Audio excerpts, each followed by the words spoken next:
అహింస ఏమిటి? What is this ahimsa? ఇది ఎవరినైనా కొట్టకూడదు, తిట్టకూడదు, హింసించకూడదు, ఇది అహింస అనుకుంటున్నాం. Some people say that you should not beat somebody or strike somebody. ఇంకొన్ని బాధించడం హింస అనుకుంటున్నాం. You should not speak in a aggressive way. కాదు. That is not ahimsa. మన ఫ్యాక్టరీ నుంచి పోయేటువంటి pollution water, The pollutants and effluents from our factory, that is ahimsa. ఇవన్నీ ఒక నదికో లేకపోతే ఒక ట్యాంక్ కో చేర్చకుండా దానికి ప్రత్యేకమైనటువంటి ఒక బందోబస్తు చేయండి, ఇదే అహింస.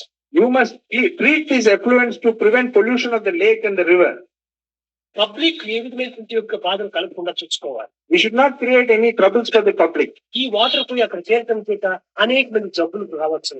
If this effluent polluted goes and spoils the lake, so many people suffer.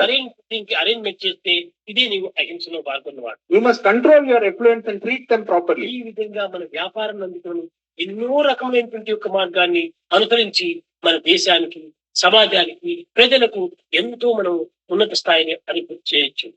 In so many ways, you have to serve the nation, serve the society, and see that it comes up.